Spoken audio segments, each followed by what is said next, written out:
Terry Harrison has been on a long journey.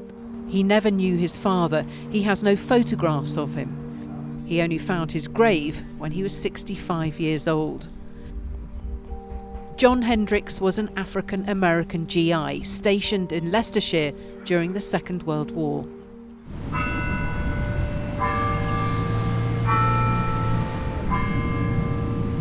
A very fine man, and a lot of emotion going through me at the moment. You can probably sense it in my voice, but I'm very proud of him. I hope he's proud of me too. Terry and his twin sister Susan were born in 1944. His mother had had a brief affair with John Hendricks.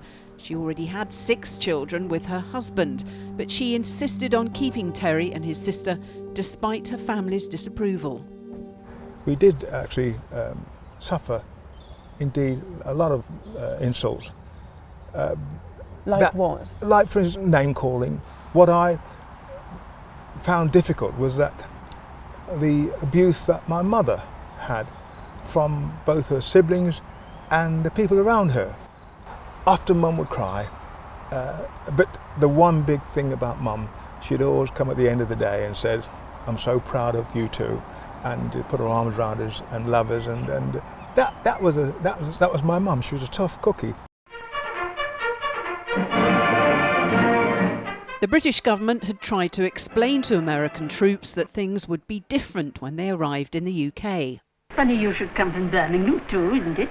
Have you come to my Birmingham, you must come to my home and have a cup of tea with me, both of you. Thank you, we will. Goodbye. A black man could end up getting lynched for visiting a white woman's house back in the segregated states of America.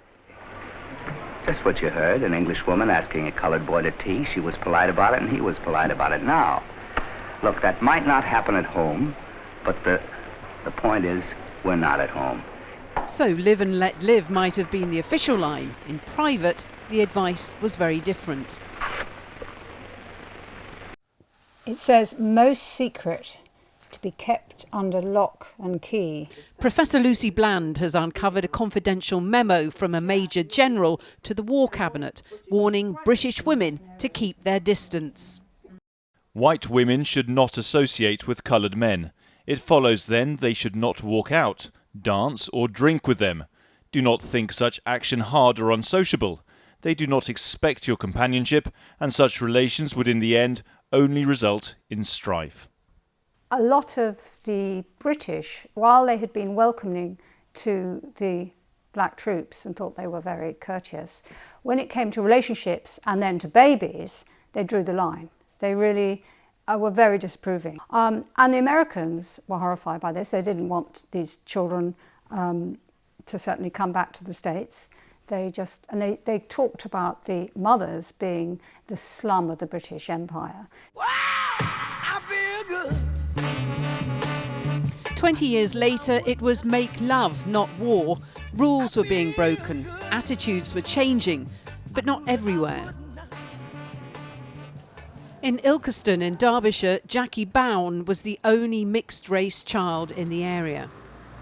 Every day when I went to school, it was mainly the lads. It was like, hello, Wagga, Mata, Sambo. You know, like when you go to your school disco, they used to like circle me, you know, the song Brown Girl in the Ring, you know, all the guys and some of the girls would circle me. And obviously you don't want that at a disco, do you? Your school disco. Did they think that was a joke? They thought it was funny. But I didn't think it was funny because, again, they're singling me out. Born in 1964, Jackie was sent to a children's home and put up for adoption. Her mother was just 16, her father was older and originally from Jamaica. Her grandfather refused to allow an illegitimate mixed-race baby in the house. Eventually, Jackie's grandmother disobeyed him and brought her home. Yeah, how old was I there then? I think it was only a couple of weeks, it might have been two weeks.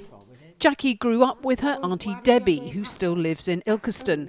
But she left when she was a young woman, settling in the more diverse city of Nottingham, where she had her own children. They're comfortable with who they are.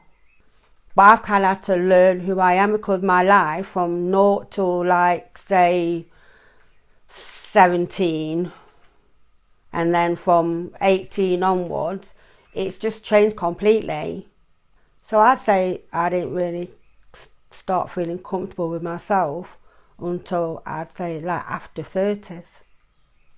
On Jackie's windowsill in Pride of Place is a photo of Meghan Markle and Prince Harry, well, a cardboard cutout of them. She's delighted about their baby. For me, it's amazing because even like today, the little girls, there isn't many princesses books for little black girls or mixed race girls. There isn't. And I think that, like now, with Meghan being in the royal family, there's lots of the new generation. They can relate and be proud and be proud of what they are, who they are. There are people who are dead against it, and we have to, and that's life. But you have to look deeper than a person's skin. It's what's inside that matters. Terry's empathy for others is particularly impressive, considering what's happened to him. He's discovered that his father died 2 months before he was born, shot dead by a white GI in Cardiff. The local newspaper couldn't even get his father's name right. A tragic footnote to a life that ended far too early, both for John Hendricks and the son that never knew him.